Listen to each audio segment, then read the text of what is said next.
A chilling Christmas night, a shattered family, and a mystery that still haunts us. In 1996, the brutal murder of 6-year-old JonBenét Ramsey gripped the world. A beauty pageant star with a radiant smile, her life was cut short in her own home, leaving behind a trail of clues, suspects, and endless questions. Who could commit such a heinous crime? Why has this case remained unsolved for nearly 3 decades? Buckle up as we dive into the twists, turns, and theories of one of America's most perplexing mysteries. A picture-perfect family, or was it? JonBenét Ramsey was no ordinary 6-year-old. Born in 1990 to John and Patsy Ramsey, she lived in Boulder, Colorado, in a sprawling, luxurious home. Her father was a successful businessman, and her mother, a former beauty queen, introduced JonBenét to the dazzling world of child pageants. Dressed in sparkling costumes, she charmed audiences with her talent and poise. To the outside world, the Ramseys were the epitome of success, wealthy, attractive, and close-knit. But what secrets hid behind their polished image? On December 26, 1996, the family's idyllic facade shattered. Patsy Ramsey called 911, her voice trembling, reporting that JonBenét was missing. She claimed to have found a ransom note demanding $118,000, an oddly specific amount that matched John's recent work bonus. Hours later, the unthinkable happened. JonBenét's lifeless body was discovered in the basement of their home by her father. She had been strangled, her skull fractured, and signs of assault were evident. The discovery sent shockwaves through Boulder and beyond. A ransom note that raised eyebrows. What kind of kidnapper leaves a ransom note but doesn't take the victim? The 3-page note, written on paper from the Ramsey household, is one of the case's biggest enigmas. It demanded money, warned against calling the police, and was unusually long and detailed for a ransom demand. Handwriting experts analyzed it, with some pointing fingers at Patsy Ramsey due to similarities in her writing style.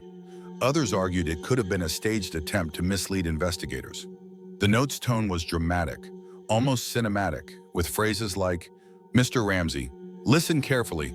We are a group of individuals that represent a small foreign faction. We respect your business, but not the country that it serves."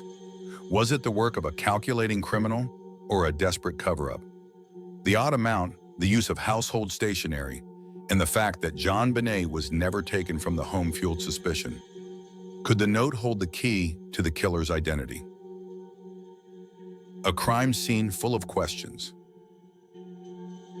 The Ramsey home was a treasure trove of clues and chaos. Police arrived to find a disorganized crime scene, with friends and family already inside, potentially contaminating evidence. JonBenét's body was found in a rarely used basement room, wrapped in a blanket. She had a garrote around her neck, made from a paintbrush from Patsy's art supplies. Duct tape covered her mouth, and pineapple was found in her stomach. Yet her parents claimed she hadn't eaten any that night. Why were there no clear signs of a break-in? The house had a complex layout, but a broken basement window raised questions. Some theorized an intruder entered through it, while others noted the window's cobwebs seemed undisturbed. Fingerprints, DNA, and fibers were collected, but nothing conclusively pointed to an outsider or the Ramseys. The sloppy police work didn't help. Key evidence was mishandled, and the crime scene was compromised from the start. Victims or villains? Could loving parents really harm their own child? John and Patsy Ramsey were the first suspects. Their behavior, calm at times, evasive at others, raised red flags. They hired lawyers and public relations experts, which some saw as a sign of guilt. Patsy's composed demeanor during interviews contrasted with her emotional 911 call, leading to speculation about her involvement. The ransom note's similarities to her handwriting only deepened the mystery. Yet the Ramseys had no history of abuse or violence. Friends described them as devoted parents, and JonBenét's older brother, Burke, seemed to adore her. Still, the public wondered, why didn't they cooperate fully with police? Initial interviews were delayed, and their legal team tightly controlled access. Some theorized Patsy, in a moment of rage or accident, harmed JonBenét and staged the scene to protect the family. Others believed John, with his business acumen, could have orchestrated a cover-up. The intruder theory, a stranger in the night? What if the killer wasn't someone JonBenét knew at all? What if the real danger came from outside the Ramsey circle? This is the heart of the intruder theory, one of the most debated possibilities in the case. It suggests a stranger slipped quietly into the house, carried out the crime, and disappeared without a trace. Supporters of this theory often point to a crucial piece of evidence: unidentified DNA found on JonBenét's clothing. It wasn't a match for John, Patsy, or Burke Ramsey. To them, that's the smoking gun. Even the strange marks on JonBenét's body, possibly from a stun gun, hint at an outsider, someone unfamiliar with the home who may have panicked during the attack. But if it was a stranger, who could it have been? Some whisper about an obsessed Pageant fan, others about a resentful employee of John Ramsey's company. The family's wealth and prominence could have easily attracted envy or hatred. Yet the theory has cracks: no clear footprints in the snow, a basement window that looked undisturbed. Could an intruder really have pulled this off without being noticed? Still, as DNA technology advances, hope lingers. What if the next test finally reveals the stranger's name? Burke Ramsey. Could a 9-year-old boy hold the answer? Burke Ramsey, JonBenét's older brother, was at home that night.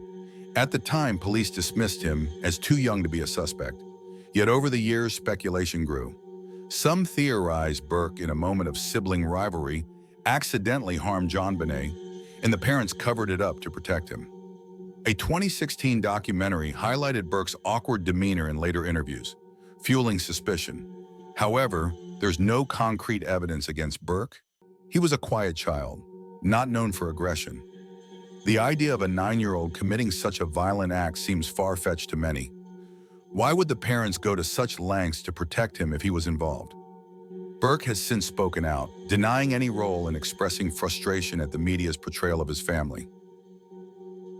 The pageant world, glitz, glam, and danger? Did JonBenét's pageant life attract a predator?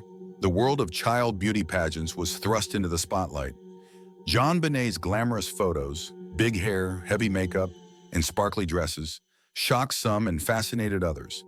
Critics argued the pageants sexualized young girls, potentially drawing the attention of dangerous individuals. Could a fan, photographer, or pageant insider have fixated on her? Investigators looked into pageant connections, but found no solid leads. The Ramsey family defended the pageants, saying JonBenét loved performing. Still, the question lingers. Did her public persona make her a target? The glitzy world of pageants added another layer of intrigue to an already complex case. A case plagued by mistakes. How did one of America's most famous murder investigations go so wrong? From the very first day, the Boulder police made mistakes that still haunt the case. They let the Ramseys' friends wander freely through the house, touching things, moving objects, and possibly erasing crucial clues. Imagine the killer's trail being wiped away before detectives could even follow it. Why wasn't the crime scene locked down? Why weren't strict protocols followed? The basement, where JonBenét's body was eventually found, should have been sealed off. Instead, it became part of a house filled with chaos and contamination. Interviews with the family weren't handled any better. The police hesitated, the district attorney's office interfered, and soon the two sides were fighting each other instead of fighting for justice. Accusations of bias and incompetence flew, making the case look more like a political battle than a criminal investigation. And then came the media. Headlines screamed, tabloids painted villains, and TV specials twisted every fact into a spectacle. Were the Ramseys grieving parents or cold-blooded killers? The public couldn't decide, and the noise drowned out the truth. Why couldn't authorities crack the case? Because every misstep, every clash, and every rumor build a wall that still hides the answers. Theories that keep us guessing. What really happened that night?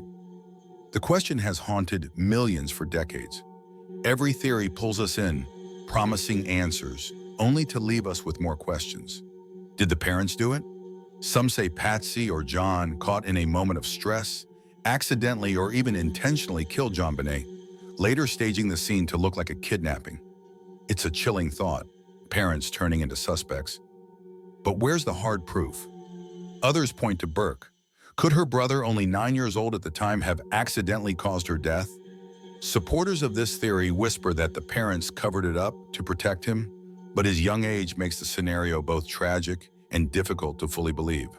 Then there's the infamous intruder theory. The idea of a stranger slipping into the Ramsey home, committing the crime, and vanishing into the night feels like something out of a crime thriller. DNA evidence seems to hint at this possibility, yet the lack of a clear break-in leaves us unsettled.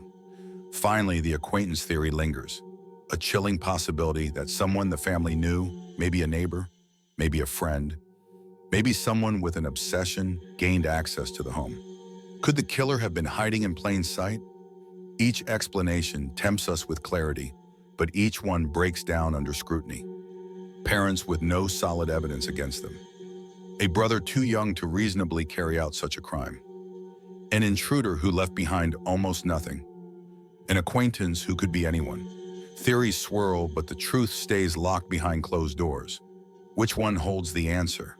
Which path finally reveals who silenced JonBenét Ramsey that night? The mystery refuses to die, and every possibility feels like a shadow just out of reach. The legacy of JonBenét.